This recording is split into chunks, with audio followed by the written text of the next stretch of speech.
pada Allah, hanya karena Allah. Mencintai, bersahabat hanya karena Allah. Bapak Ibu boleh dipraktekkan nanti setelah pulang.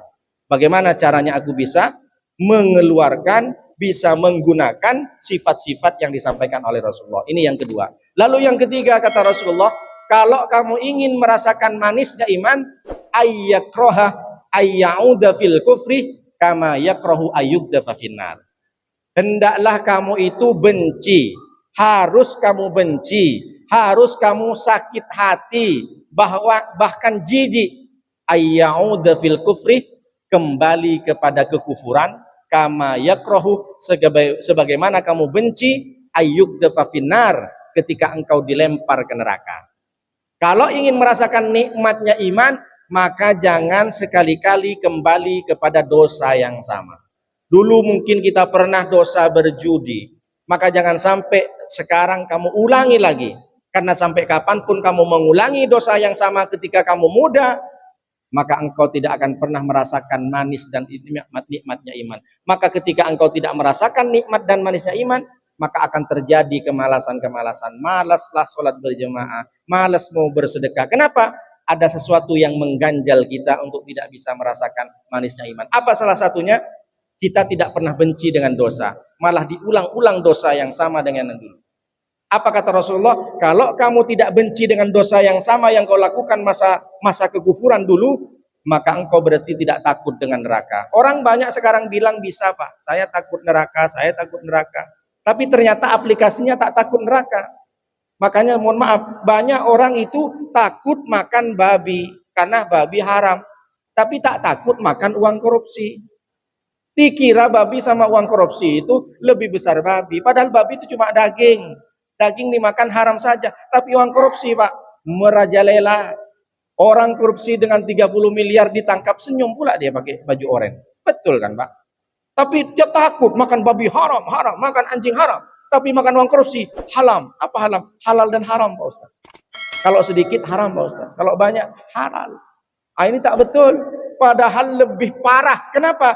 Karena kalau kita korupsi, kalau kita makan hak orang lain, bukan cuma dosa kepada Allah, dosa kepada manusia. Karena ada hak orang fakir miskin di situ. Mestinya bansos itu harus dikirim ke rakyat, waktu Covid dimakan, Pak. Betul, Pak. Itu harusnya haknya orang miskin.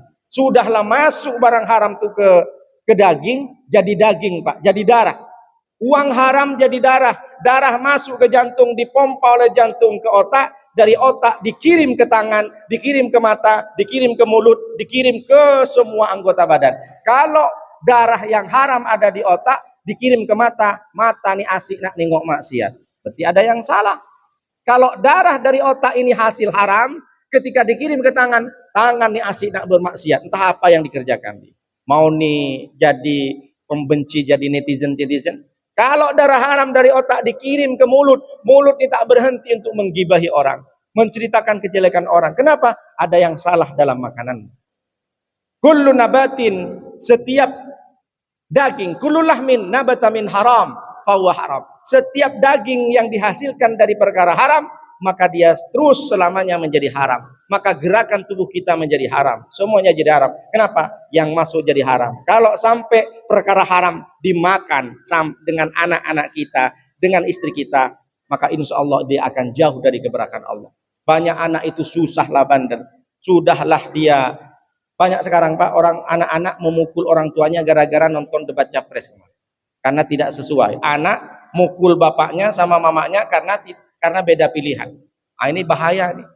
Banyak anak sekarang membunuh orang tuanya karena tak dikasih uang untuk beli chip, mau main skater, mau main FF, mau main legend, main game. Banyak seperti itu. Kenapa? Mungkin ada yang salah. Maka hati-hati kita nih sebagai orang yang punya tanggung jawab penuh. Ku anfusakum wa ahlikum naro. Jagalah harta, jagalah dirimu, jagalah istrimu, jagalah anakmu dari api neraka. Jangan sampai Pak kita bawa uang yang mungkin tak usah haram Pak, subhat. Subhat itu apa Pak Ustadz? Di antara halal dan haram. Tak jelas. Bapak nemu duit di depan Arira Garden 1 juta. Itu punya bapak atau punya orang lain? Kata kita nih yang nemu, alhamdulillah rezeki dari Allah. Rezeki dari mana? Itu kan bukan milikmu. Jadi gimana Pak Ustadz? Harus diumumkan. Jangan sampai kita bawa ke rumah, Jangankan yang haram, subhat pun jangan sampai.